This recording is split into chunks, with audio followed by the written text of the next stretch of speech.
Estamos hoje aqui com a nutricionista Ana Paula Bortoleto. Ela é pesquisadora do IDEC, Instituto Brasileiro de Defesa do Consumidor, e também faz parte de um grupo de pesquisa na Faculdade de Saúde Pública da USP. Olá, Ana Paula, tudo bem? Tudo bem, e você, Alceu? Tudo bem. Então, ela inclusive fez uma pesquisa há alguns anos sobre o Bolsa Família, sobre o impacto do Bolsa Família na alimentação do brasileiro. Ana Paula, a gente está com uma notícia aqui que vocês publicaram ontem no IDEC sobre um projeto de lei no Senado que autoriza o fim da rotulagem dos transgênicos. Você pode falar sobre isso? Sim, claro. A gente tem no Brasil uma legislação hoje que obriga qualquer produto que possui alguma substância que seja transgênica, ela tem que ser rotulada. Então, esse produto tem que estar identificado para o consumidor poder escolher se ele quer ou não consumir um alimento transgênico. Porém, desde 2008, está tramitando no Congresso Nacional um projeto de lei que quer acabar com essa legislação. Ele propõe várias mudanças que, na prática, vão inviabilizar essa informação para o consumidor. Atualmente, esse PL se encontra no Senado, na Comissão de Agricultura e Reforma Agrária. E a notícia que nós tivemos na semana passada é que foi designado para relator desse PL o senador Cidinho Santos, e agora a gente quer divulgar e reativar a nossa campanha para que esse PL seja rejeitado nessa comissão, né? Mais uma comissão que ele está passando.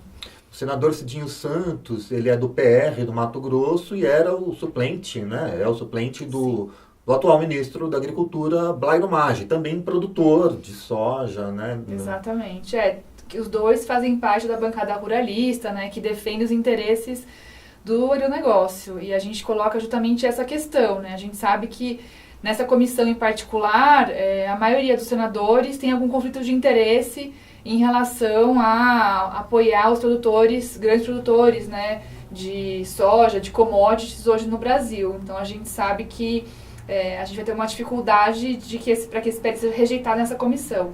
Na comissão anterior, de Ciência e Tecnologia, nós conseguimos uma vitória. O parecer foi feito pelo senador Randolph e a comissão votou favorável ao parecer, que rejeitava o PL. Mas agora essa próxima comissão a gente tem mais desafio aí de conseguir que esse PL não seja aprovado. A gente quem? Bom, o IDEC tem uma campanha permanente que é para que esse PL seja rejeitado no Congresso Nacional, e junto com muitas organizações, como por exemplo a campanha permanente contra agrotóxicos e pela vida, a Articulação Nacional de Agroecologia, a ONG Terra de Direitos, a SPTA, enfim, são muitas organizações que apoiam, divulgam a campanha para que a gente consiga enviar mensagem diretamente para os senadores, colocando todos os nossos argumentos por que esse PL deve ser rejeitado. E como o cidadão comum pode interagir com essa campanha? Tem um site na internet, ou tem uma página no site do IDEC, é isso? Isso mesmo. Se a gente quiser mostrar aqui, a gente tem uma página especial no nosso site, que é idec.org.br, esse aqui, em que qualquer pessoa pode entrar lá e enviar uma mensagem para todos os senadores dessa comissão. A gente vai atualizando os alvos da campanha à medida que o PL vai tramitando. É importante dizer que esse PL foi aprovado na Câmara dos Deputados no ano passado, infelizmente, e agora segue no Senado. Surgiu aí alguns boatos, o PL foi aprovado, mas não é bem assim. Ele foi aprovado na Câmara dos Deputados, mas ele continua no Senado. Então, portanto, a lei continua valendo como sempre, né? Agora, qualquer pessoa pode entrar no site e clicar para enviar uma mensagem direta para o senador, que é o nosso alvo atual, a Comissão de Agricultura e Reforma Agrária do Senado. Ana, nesse contexto do governo Temer, não fica mais difícil uma resistência, já que essa bancada ruralista está cobrando a conta pela votação pró-impeachment? Com certeza. Eu diria que nessa situação de muita instabilidade política e indefinições e todas as reviravoltas que estão acontecendo na política brasileira, as chances de retrocesso em relação aos direitos sociais são grandes. E isso inclui também o direito do consumidor à informação clara, correta, sobre o que está sendo ofertado no mercado e quais os riscos que eles apresentam, né? A gente perder essa informação vai ser um retrocesso muito grande em relação ao jeito da informação e para as pessoas que preferem não consumir esses alimentos, né? Por saberem dos riscos que eles apresentam à saúde, ao impacto ambiental da produção desse tipo de alimento. Então, com certeza, o risco de retrocesso é grande. Porém, é bom lembrar que no governo anterior, a gente também não estava numa situação muito favorável assim, né? Os transgênicos foram aprovados em 2003, né, por uma medida provisória do Lula, e desde então a ameaça de que aumentasse o número de sementes transgênicas no mercado vem aumentando, né? A gente tem dados que a produção de transgênicos no Brasil vem aumentando, assim como a de agrotóxicos, né? Então, infelizmente, a gente já não estava num cenário muito bom. Agora ainda a gente corre riscos ainda maiores. E na Câmara dos Deputados, esse PL tramitou foram 7 anos, né? Esse PL foi apresentado pelo deputado Heinz em 2008 e aprovado em 2015. Então foram alguns anos aí que a gente conseguiu, né, indo mais devagar, evitando que ele fosse aprovado, mas infelizmente no ano passado foi aprovado. Então essa instabilidade nos deixa muito preocupados para saber quais vão ser os rumos agora desse PL, sem dúvida. Deputado Luiz Carlos Heinz, que ela citou, do PP do Rio Grande do Sul, é aquele da famosa frase tudo que não presta e tal, índios, gays, quilombolas, etc. Ele mesmo. Falando em riscos, você fez essa pesquisa premiada pela CAPES na Faculdade de Saúde Pública da USP sobre o impacto do Bolsa Família na alimentação do brasileiro. Essas novas medidas do governo interino, né, que não beneficiam a agricultura familiar, né, enfim, que tiram, né, certos benefícios para os agricultores familiares, elas põem em risco, recolocam o brasileiro em risco em termos de segurança alimentar, ou mais ainda?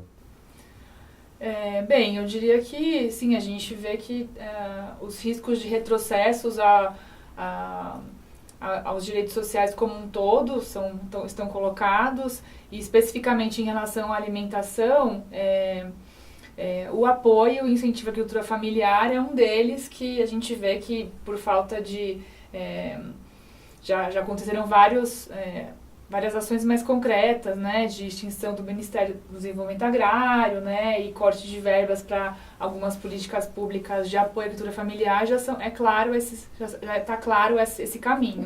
Em relação à minha pesquisa particular, o que eu identifiquei é que as famílias que eram beneficiárias do programa Bolsa Família, elas apresentaram maior consumo de alimentos, em relação, e principalmente de alimentos in natura, minimamente processados ou ingredientes culinários, que são uma categoria de alimentos recomendados como parte de uma alimentação adequada e saudável pelo guia do Ministério da Saúde, né? Então eu identifiquei que as famílias conseguiram utilizar o dinheiro, que é uma quantia pequena, né? Se a gente for pensar em relação ao salário mínimo, por exemplo, é muito menos do que isso. Mas mesmo assim as famílias investiram esse dinheiro em alimentos que diversificam e melhoram a qualidade da alimentação para a sua família. Então, mostrando que o impacto do investimento como o do Bolsa Família, que se a gente comparar com investimentos que são oferecidos para as empresas, é muito menor, mas tem um impacto positivo e o potencial de melhorar a saúde da população que é mais vulnerável. Então, aparentemente o governo não vai mexer no Bolsa Família, não houve uma sinalização nesse sentido, mas tem essa mexida no restante, o que pode impactar a própria qualidade desses alimentos consumidos, né? Mais agrotóxicos, etc. Né? Sim, porque, por exemplo, a gente vai pensar em relação ao acesso a alimentos alimentos orgânicos ou que tenham menor contaminação de agrotóxicos, sem dúvida, não só essas famílias do Bolsa Família, mas a população brasileira como um todo está exposta a esse risco, né? No IDEC a gente fez uma pesquisa usando os dados que eu usei para o meu doutorado, que são os dados da pesquisa de orçamentos familiares do IBGE, a POF. E na POF, a última POF, foi cortado dado em relação ao consumo de alimentos orgânicos. E o que a gente identificou é que o acesso a alimentos orgânicos no Brasil ainda é restrito às camadas mais ricas da sociedade. Então, quem compra orgânico hoje no Brasil são as pessoas que têm maior poder aquisitivo. Mas um dado interessante que a gente viu nos dados da POF é que esses produtos são mais caros quando a gente compara, né, com agrotóxicos, porque as pessoas compram, na maioria das vezes, em supermercados, que são os locais onde geralmente esses produtos são superfaturados, né, são vendidos como uma opção gourmet, e aí realmente o acesso para a população no geral é muito mais difícil, e para as famílias mais pobres e mais vulneráveis, pior ainda, né?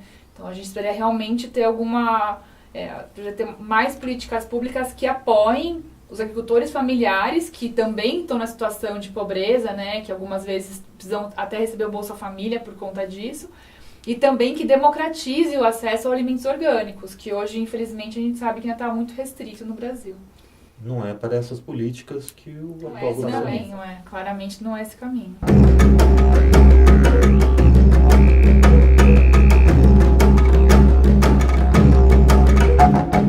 A ideia é que vocês têm um mapa de feiras orgânicas no Brasil e por unidades da federação. É isso, Ana? O que esse mapa mostra sobre as tendências de feiras orgânicas, de consumo de produtos orgânicos no Brasil? Não são só feiras, não é? É isso mesmo. Desde 2012 a gente começou a fazer esse mapeamento porque a gente identificou que o preço dos alimentos orgânicos tem uma diferença muito grande de acordo com o local de compra. Então, a gente comparou o preço do mesmo orgânico no supermercado e nas feiras orgânicas, por exemplo, e encontrou diferenças de preços de até 400% maior no supermercado. E a partir disso, a gente identificou que seria importante facilitar o acesso dos consumidores para os alimentos orgânicos a partir de locais que façam a venda direta entre produtor e consumidor. Então, a gente criou esse mapeamento que identifica locais como feiras orgânicas, associações de produtores orgânicos, cooperativas, grupos de consumo responsável e o próprio produtor. Algum produtor que já queira se relacionar diretamente com o consumidor, a gente também mapeia. E aí, esse mapa foi construído de forma colaborativa. A gente foi buscando informações com parceiros, algumas pessoas do governo colaboraram também. E aí a gente vai alimentando as informações do mapa de acordo com como as pessoas vão nos enviando. Atualmente a gente tem já mais de 600 locais mapeados no Brasil todo. A maior parte dos locais se concentram na região sul e sudeste, né? Em São Paulo, por exemplo, já são mais de 100 locais mapeados. Os estados que têm mais locais depois de São Paulo são o Rio Grande do Sul e o Rio de Janeiro. Com mais ou menos 50 locais em cada um. E o resto está mais espalhado nos outros estados. Eu estava vendo aqui, Ana, esses dados, e eu fiz as contas. São Paulo, Rio Grande do Sul e Santa Catarina, somados, tem mais da metade das feiras de produtos orgânicos. Só 4 unidades da federação. Bom, o que significa isso? Bom, essa é uma avaliação minha, não sei se é exatamente essa a explicação, né? Primeiro que, como é um mapa colaborativo, a gente pode estar concentrando as informações no locais onde a gente tem mais acesso. Eu acho que não, porque a gente já conseguiu uma divulgação grande em relação a isso. A questão mesmo é que esses locais estão concentrados nos estados que também têm um maior poder aquisitivo para conseguir comprar e tem mais acesso à informação sobre os benefícios dos alimentos orgânicos, né? Então, acho que por isso que esses locais talvez sejam onde as feiras estão mais disseminadas. Pode ser que na região Nordeste existam mais feiras, mas que são menores, que a gente acaba não conseguindo mapear, ou porque não tem muita informação sobre isso. Mas a gente tenta divulgar o máximo possível para poder ter isso disponível para todo mundo.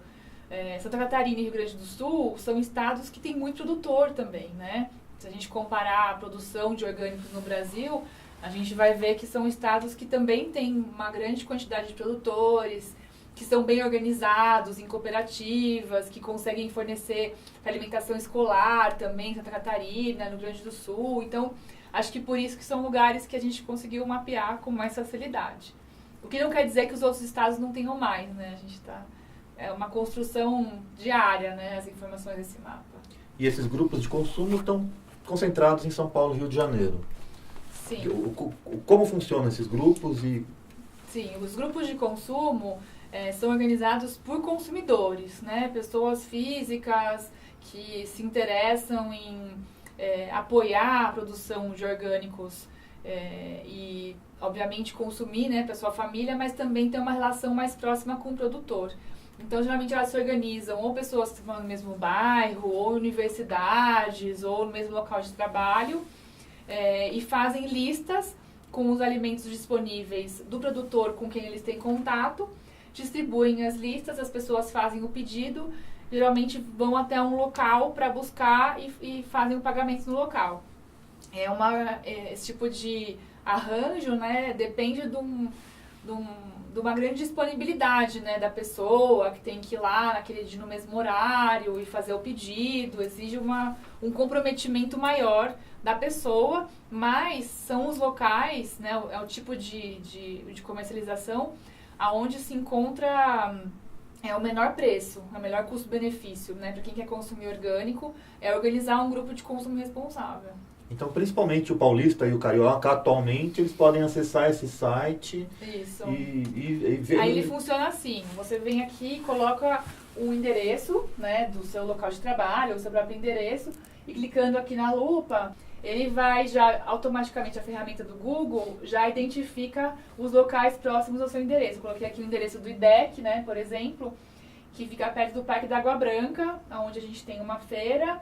E aqui tem outros 2 locais aqui perto. Quando aparece esse círculo é porque tem que clicar mais uma vez para aproximar mais. Mas aí eu cliquei aqui nessa feira para dar um exemplo. Quando você clica na feira, aí aparece todas as informações. O nome completo da feira, o endereço, os dias da semana que ela funciona. E quando você passa o cursor do mouse em cima dos dias que estão coloridos, que são os dias que a feira funciona, aparecem os horários, né? Aqui os produtos que a feira oferece. Se a pessoa quiser compartilhar a informação nas redes sociais, ela pode compartilhar, ela pode avaliar a feira, deixar um comentário ou comunicar algum erro, que às vezes acontece, né, de mudar o horário de funcionamento ou o endereço da feira, e a gente conta com a ajuda das pessoas para manter esse mapa atualizado. Então, quando a pessoa comunica aqui um erro, a gente recebe lá no IDEC essa informação e atualiza a informação para que isso fique sempre o mais correto possível. O Parque da Água Branca fica aqui na Zona Oeste de São Paulo, ligado à Secretaria de Agricultura, né, estadual. E existe... Essa é a feira mais antiga que existe, né? Então. Uma das de organismos mais antigas. E quais as tendências? Tem, no caso de São Paulo e Rio, já tem mais, né, no interior ou em outras regiões da cidade, que a Zona Oeste é uma aqui pouco em mais São rica, Paulo, né? no último ano em particular, cresceu bastante o número de feiras. Também na Zona Sul, na Zona Leste de São Paulo, a gente já consegue encontrar esses locais. Mas tem razão, os primeiros locais que aparecem sempre nas regiões mais ricas. E aqui em São Paulo tem uma grande concentração de produtores na Zona Sul. Então, acho que com isso ajudou também essa disseminação mais rápida na Zona Sul. E agora na Zona Leste também a gente encontra alguns lugares, sim. E dizer também que a gente tem esse mapa nos celulares, né? A gente tem um aplicativo que traduz as informações do mapa e quem quiser pode usar o GPS do celular para identificar o local disponível mais rápido. Esse aplicativo a gente desenvolveu em parceria no ano passado com o Ministério do Desenvolvimento Social.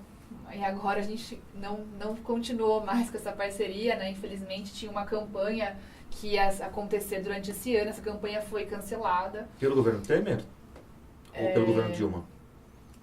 Ela foi cancelada antes do governo Temer, porque acho que já tinham cortado as verbas, eu não sei dizer exatamente qual foi o motivo. Nós só recebemos a notícia de que a campanha foi cancelada, iam acontecer várias atividades para promover o consumo de orgânicos agora durante as Olimpíadas, iam ter várias divulgações, a campanha saiu do ar simplesmente. Mas, felizmente, a gente pelo menos conseguiu manter esse produto aí, né, que foi lançado em março desse ano. Então, foi um pouquinho antes que a gente conseguiu manter, e a gente agora, o IDEC vai conseguir tocar à frente, mas infelizmente esse apoio não existe mais. Mas cortaram dinheiro de pinga, né? Pois não é nada, não era nada significativo, nada né? Nada que se comparasse com o pagamento da dívida, né? E nem o aumento do salário. Pois Infelizmente. Então, mas tudo bem, vamos... Claro, naquele mapa do Brasil, a gente vê umas ilhas, né? Na maior parte do território brasileiro são algumas ilhas de feiras orgânicas ou de locais de encontro, né? Feiras e as outras modalidades. Como fazer nesses estados que tem uma feira no Amapá e no Amazonas, ou pelo menos tinha até pouco tempo, Rondônia, alguns com 3, 2, como Alagoas, né? Alagoas, que é um estado dos mais pobres, não é? Pois é. Como fazer para essa inclusão geográfica? Olha, esse é um grande desafio. Uma das formas que a gente tem tentado articular para buscar as informações que existem ou estimular a criação de novas feiras é através dos Conselhos de Segurança Alimentar e Nutricional, né? O IDEC é membro do Conselho Nacional, e dentro do Conselho estão os representantes dos conselhos estaduais.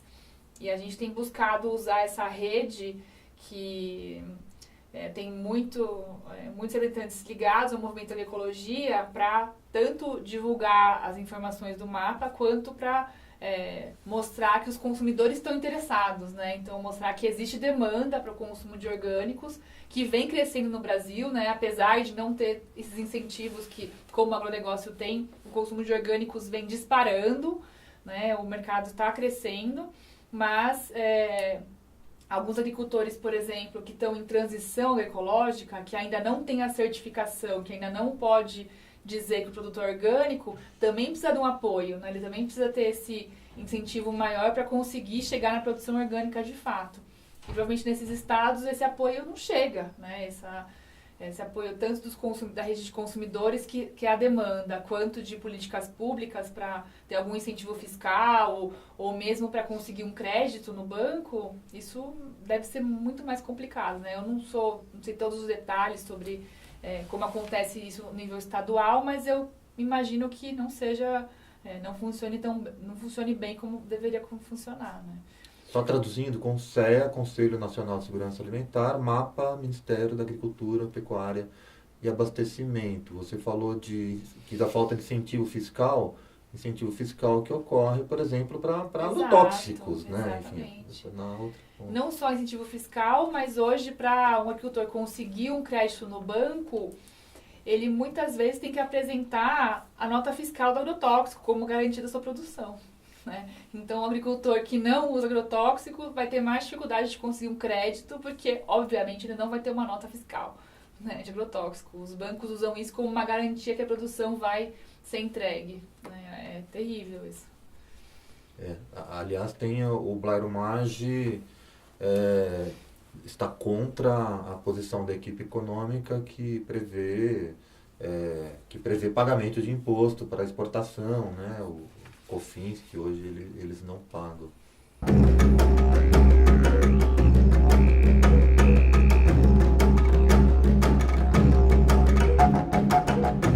Estamos com a nutricionista Ana Paula Bortoleto. Ela vai falar de agrotóxicos do ponto de vista da incidência por alimentos e nos estados, nas unidades da federação.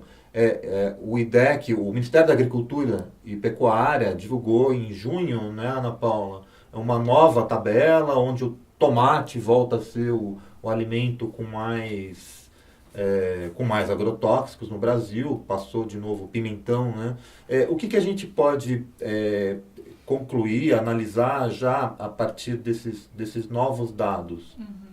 Bom, primeiro eu acho que é importante dizer que no Brasil a gente já tem poucos dados ainda sobre esse monitoramento de resíduos de agrotóxicos em alimentos, né? Esse monitoramento feito pelo MAPA, ele foi divulgado no Diário Oficial agora, em junho de 2016, e ele mostra que o problema da contaminação de agrotóxicos ele é generalizado, eu diria, né? Claramente a gente vê, ele mostra aí várias espécies de frutas que foram analisadas e em todos os casos existe algum problema ou de ter a presença do agrotóxico em maior quantidade do que o permitido por lei, ou do uso do agrotóxico que é proibido para aquela cultura. Então não existe nenhum caso de que está tudo certo, entendeu? Acho que para mim, pelo menos quando eu comecei a olhar os dados, me chamou muito essa atenção, assim, de que sempre em algum caso vão existir problemas. Então, por exemplo, eles analisaram amendoim, kiwi, tomate, beterraba, morango, pera, pimentão, e aqui a gente vê o percentual de produtos que foram adequados, né? Em relação o que estava com maior quantidade de adequação, na verdade, foi o tomate. Olha, 68% dos produtos estavam adequados, o que quer dizer que 32% não estavam. Os piores foram pera e pimentão, né? Pera, né? Ninguém ouviu falar da pera, né? Mas apenas 17% das amostras de pera estavam com o nível de agrotóxicos no limite correto ou usavam agrotóxicos permitidos para essa cultura. Então, eu acho que mostra que a gente não está salvo de nenhum desse tipo de contaminação, é muito difícil dizer o que é melhor do que o que. Em relação ao morango também, né, que geralmente é um produto que se usa muito agrotóxico, a gente vê que 42% aproximadamente estava dentro das regras, o que quer dizer que a maior parte não estava. Ao olhar o número de amostras, eu considero que é um número muito pequeno, né? Se a gente for somar aí, não vai dar nem 500 amostras.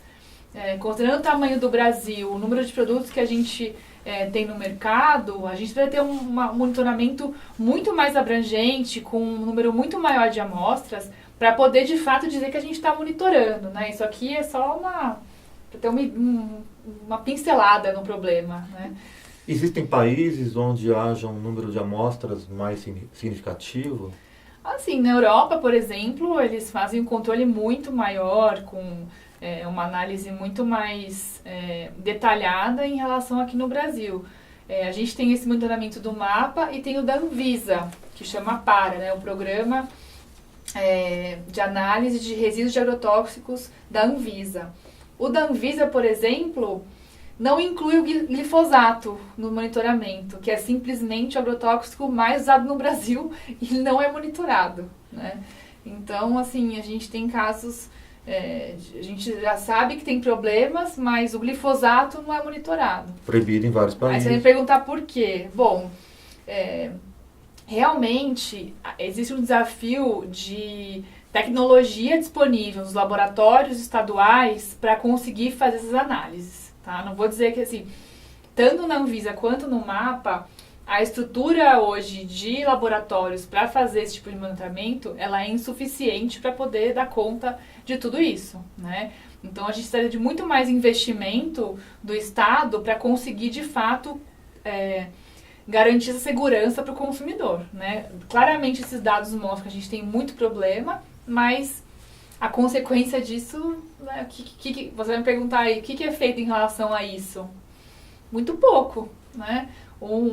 Pode ter alguma notificação feita, ou algum trabalho em relação a boas práticas com o agricultor, mas se a gente for pensar no grosso do problema, a gente não vê muita efetividade nisso, né? Existe uma diferença, né? O do MAPA, como o Ministério da Agricultura tem o papel de monitorar as práticas agrícolas, aí eles têm que identificar mais os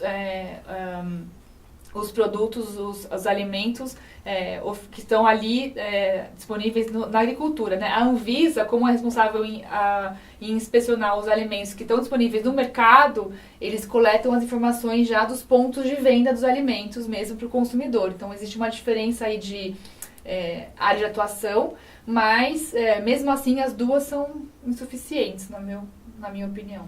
É interessante ver que existem alguns locais onde, por exemplo, em relação à alface, tem uma diferença, né? No Rio de Janeiro tem um nível de conformidade de 25%, ou seja, muitos problemas, mas nos outros estados o percentual de conformidade foi maior. Então, não sei te dizer assim, tem um estado melhor para tudo. Eu acho que não.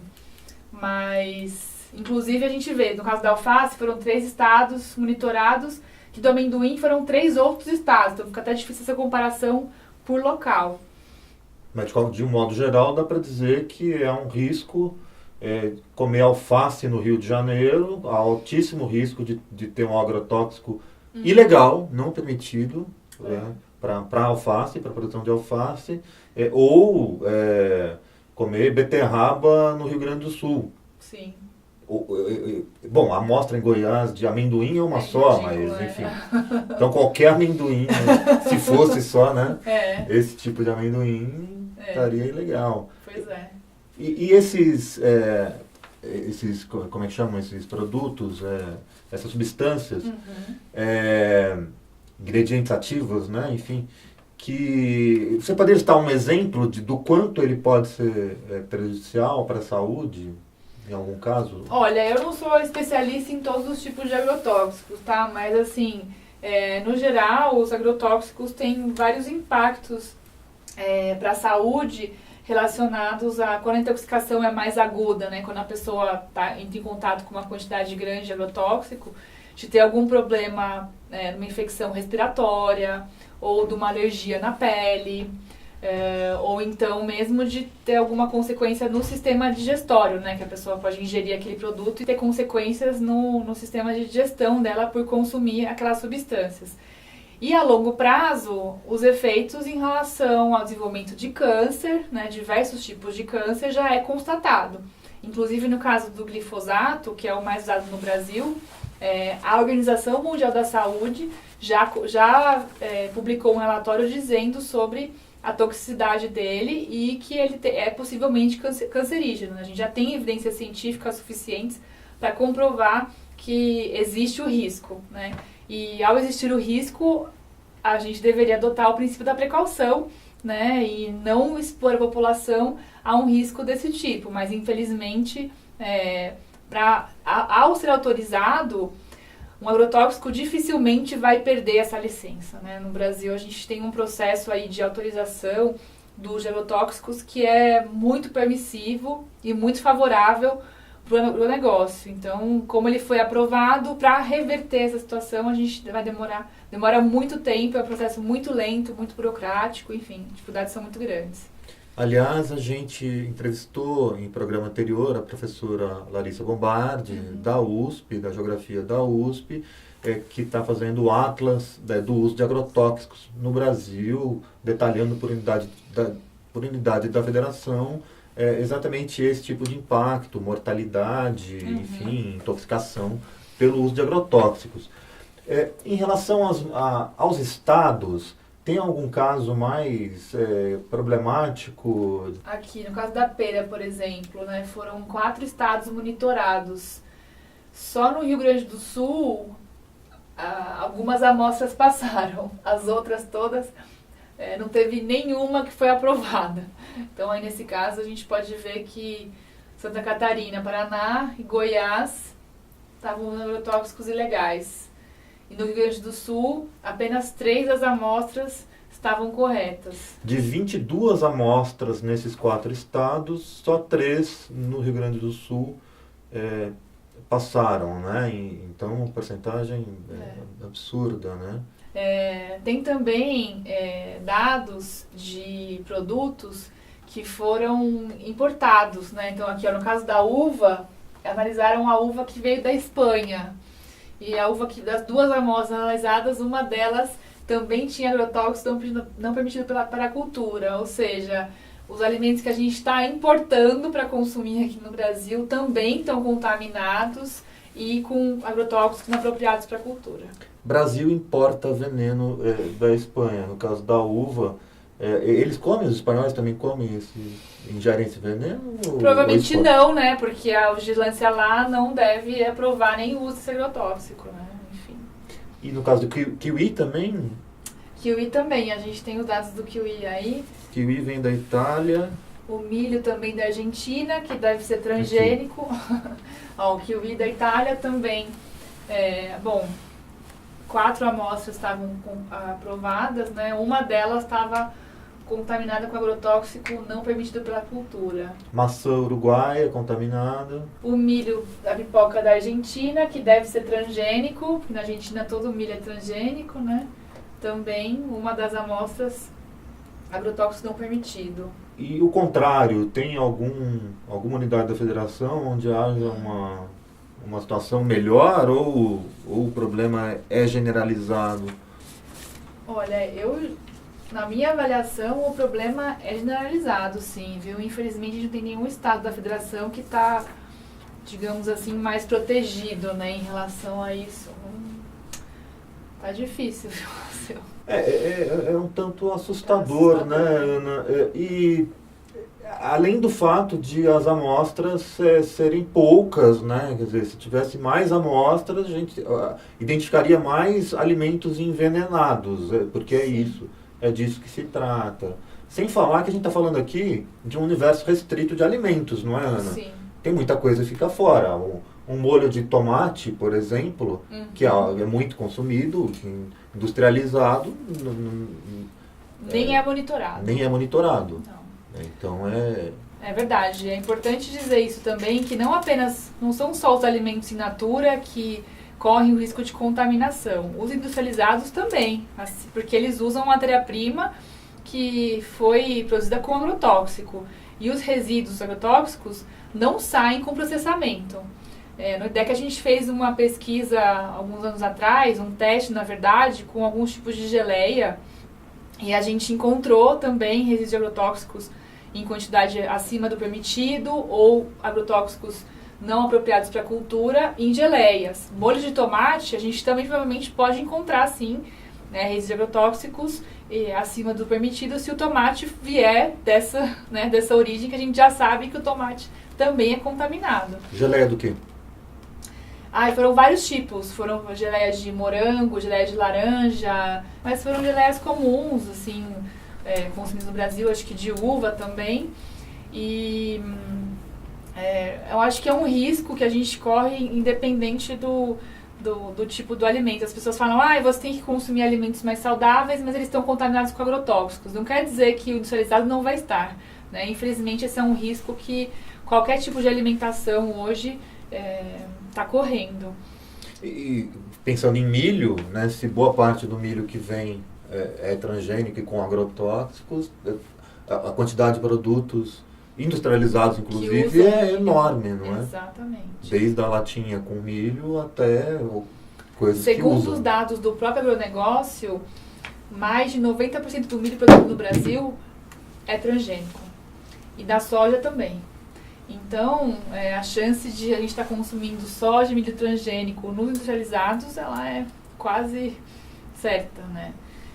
O ministro Blairo Maggi disse recentemente em entrevista a 0 Hora do Jornal Gaúcho que a gente usa esse tanto de agrotóxicos porque somos um país tropical. Esse é o argumento. Nossa. Aliás, estão utilizando muito essa coisa agora de agricultura tropical, né? É uma nova marca que estão colocando no que eles chamam de agro, né? O agronegócio virou agro e agora é agrotropical. E então o clima tropical é identificado como licença para envenenar, sendo que o clima no sul, por exemplo, não é tropical, né? Diga-se de passagem. Eu acho que esses são dois, esse argumento e o outro que o agronegócio também utiliza muito, que nós dependemos dos agrotóxicos para produzir alimentos em quantidade suficiente para alimentar a população, e a desculpa do clima e da necessidade da dificuldade de se plantar em climas tropicais, são dois argumentos assim que já foram completamente refutados e com argumentos científicos, inclusive da própria FAO, né? Tem um relatório da FAO que mostra que... É o órgão da ONU para alimentação. Isso. A FAO já mostra que o problema do acesso a alimentos para a população mundial é claramente uma questão de dificuldade do acesso e não de número de produção, né? Obviamente que é importante se preocupar com a produção de alimentos no mundo todo para garantir a oferta para a população toda, mas quem não consegue ter acesso a esses alimentos não é porque eles não estão produzidos, mas sim porque essa população é mais vulnerável, não tem acesso à água ou está numa condição socioeconômica que não permite ela ter acesso a esse alimento, e não porque aquele alimento não foi produzido. E isso, claramente, a gente já sabe que é um dado muito falso. O Brasil, inclusive, nem faz mais parte do mapa da fome e da FAO. Né? A fome hoje no Brasil ela ainda existe em pequena quantidade em locais concentrados onde a pobreza ou algum problema de exclusão social ainda é muito grave. Mas não é um problema generalizado no Brasil mais. Em relação ao clima, nesse relatório também eles mostram que a forma de produção hoje do agronegócio baseada em monocultura e em grandes espaços de terra é totalmente insustentável para o meio ambiente. Qualquer que seja o clima, você ter uma produção de um único tipo de produto num grande espaço de terra, você vai esgotar os recursos naturais do solo, da água, contaminá-los e não vai conseguir manter a biodiversidade necessária para que aquele local seja produtivo, o que vai estimular o uso de cada vez mais agrotóxicos, cada vez mais insumos químicos. Então, nesse cenário, é necessário sim apoiar as políticas para agroecologia e produção orgânica que vão poder produzir tanto quanto ou até mais do que o agronegócio de uma forma sustentável, que vai manter os recursos naturais, manter a biodiversidade e não contaminar, né, o solo nem a água. Então, isso já é muito claro. É muito ruim ouvir esses argumentos. Infelizmente, ainda são utilizados, mas a gente tem que estar sempre refutando e discutindo e colocando os dados que já têm evidências concretas que esses dados são falsos. E como fazer para esse volume de informações chegar à população mais atingida? Eu acho que a gente tem que usar todas as ferramentas disponíveis, né? Inclusive, como vocês estão fazendo com o jornalismo independente, do jornalismo ruralistas e outras formas, porque a mídia hoje, a grande mídia, infelizmente, não divulga as informações que deveriam chegar de acesso a todo mundo. Então, acho que esse tipo de trabalho que vocês estão desenvolvendo aqui é fundamental para a gente poder disseminar as informações para a população toda. Além disso, eu acredito muito no trabalho dos Conselhos de Segurança Alimentar, como eu falei, dos Conselhos do Nacional, Estadual e os municipais, que são espaços de controle social, que tem a participação de ONGs, movimentos sociais e outros grupos organizados, que têm o papel de fazer cumprir as políticas públicas, cobrar políticas públicas, mas também para orientar a população e que elas possam se sentir mais, digamos assim, empoderadas para que elas tenham acesso a esses alimentos e cobrar para que esses alimentos sejam cada vez mais saudáveis e sustentáveis. Você falou há pouco de uma explosão do consumo de orgânicos. Não existe o risco de apenas 1%, 5% da população, entre os mais ricos, privilegiados, consumirem essa cota de orgânicos e jogar o veneno para o resto da população? Pois existe o risco, por isso justamente a gente tem que apoiar essas políticas para democratizar o acesso a orgânicos. Um exemplo de uma política que a gente precisa apoiar muito é a lei aqui municipal, que foi aprovada em São Paulo, que prevê a compra de alimentos orgânicos para alimentação escolar. Já existe uma lei nacional da alimentação escolar que prevê que a compra de pelo menos 30% do recurso federal para alimentação escolar tem que ser da agricultura familiar. Essa já é uma lei nacional. E aqui no município de São Paulo, houve um avanço maior em relação a essa lei, que prevê que, além de ser agricultura familiar, também seja privilegiada a agricultura orgânica. E como isso? Pagando 30% a mais pelo alimento que vai ser orgânico. E aí agora aqui em São Paulo a gente tem inclusive a previsão de que em 10 anos todos os alimentos ofertados na rede pública sejam alimentos orgânicos. É uma meta bem ousada, mas que está sendo feita inclusive uma articulação da sociedade civil com agricultores que já fornecem alimentação escolar em São Paulo, e com a prefeitura, com a Secretaria de Educação, para que essa compra seja viável. São muitos desafios, mas é um começo. Sim, e tudo bem que São Paulo tenha 11 milhões de pessoas, mas o Brasil tem mais de 5 mil municípios. Eu vou voltar à questão da lei nacional. Parece, aliás, parece que o Temer andou tesourando isso também, o governo Temer andou tesourando essa destinação, né? Sim. E então, como é que fica porque para essa escala de 5 mil né? Uhum. Sem dúvida, a gente depende de ter o PAA, que é o Programa de Aquisição de Alimentos, junto com o PNAE, que é o Programa Nacional de Alimentação Escolar, funcionando com plena capacidade e investimento. Se esses dois programas sofrerem cortes ou sofrerem alguma mudança que prejudique essa implementação, a gente está correndo sério risco de o que já ainda é um desafio, né? Ainda tem que se avançar muito mais, se retroagir, né? Então, se a gente não tiver os investimentos necessários para o PAA estar funcionando, os agricultores familiares não vão conseguir fornecer para alimentação escolar. E aí o acesso a alimentos orgânicos para as escolas públicas, que seria uma forma de democratizar o acesso a alimentos, está totalmente comprometido. E não isso tudo esse cenário que você descreve, não é uma bomba relógio no sentido de que com mais monoculturas, mais transgênicos e mais agrotóxicos, a gente pode estar construindo uma geração de pessoas com mais câncer etc.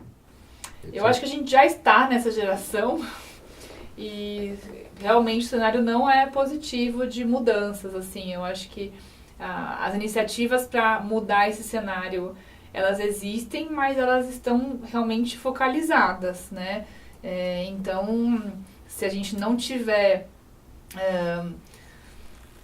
uma articulação nacional e um investimento e uma prioridade do governo em relação nesse sentido, com certeza o setor do agronegócio vai continuar tendo e vai ampliar a sua força, e com isso a gente não vai conseguir melhorar a alimentação da população brasileira. Realmente é difícil dizer, considerando a situação atual, como que a gente vai conseguir fazer isso em larga escala. Hoje eu vejo a gente conseguindo apoiar algumas iniciativas, mas concordo com você, infelizmente elas podem não ser suficientes para atingir todo mundo. Né?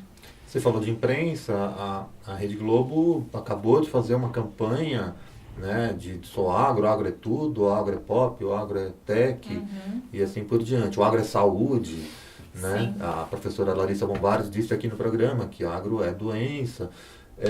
Então, não teria de se buscar também pessoas com impacto midiático, como a Bela Gil, como, enfim, artistas, para levar alguma mensagem e, por outro lado, como pagar uma inserção comercial, né, em rádio e TV para dezenas de milhões ou centenas de milhões de pessoas. Sim, acho que é um trabalho muito grande mesmo para conseguir ampliar o alcance disso. Hoje eu vejo que alguns profissionais da área da gastronomia, como a Bela Gil e outros chefes de cozinha com maior visibilidade aí na mídia, começam a falar mais e inclusive a fazer, chamar a sociedade para apoiar, né? A Bela Gil mesmo divulgou, por exemplo, consulta pública da Anvisa sobre agrotóxicos, apoio à consulta pública, aquela chefe, a Paola Carrossela, também participou de algumas discussões e tá divulgando a questão dos alimentos orgânicos.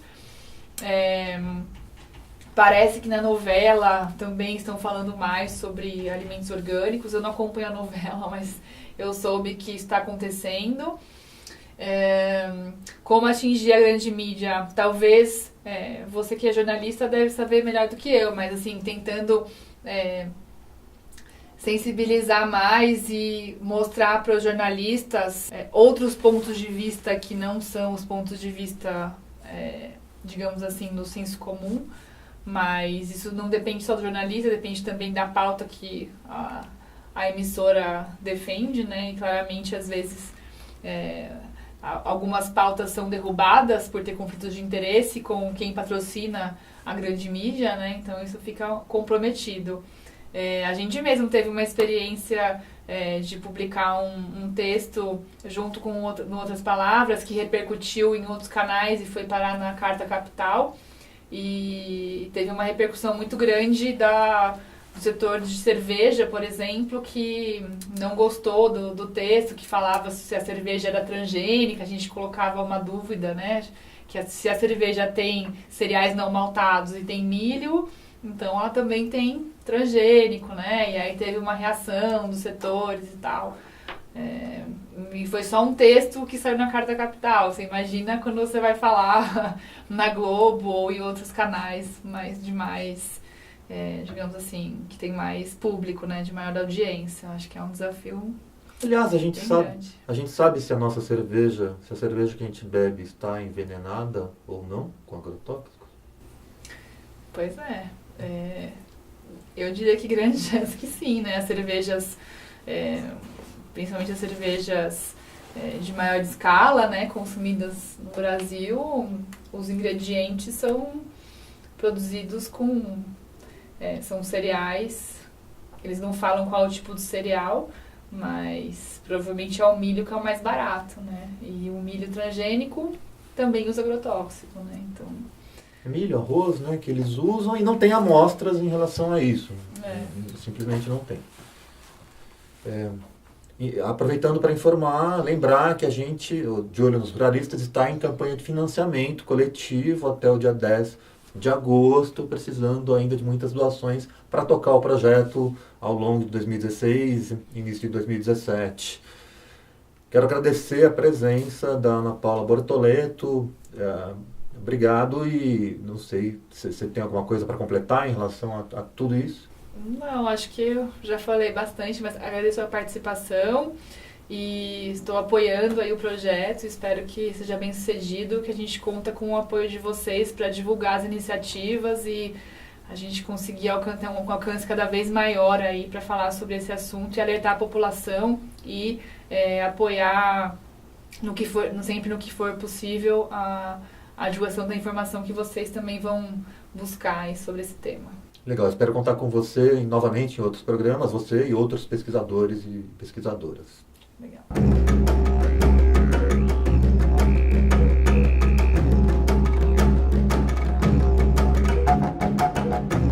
A gente mesmo teve uma experiência de publicar um texto junto com outras palavras que repercutiu em outros canais e foi parar na Carta Capital, e teve uma repercussão muito grande do setor de cerveja, por exemplo, que não gostou do texto, que falava se a cerveja era transgênica. A gente colocava uma dúvida, né?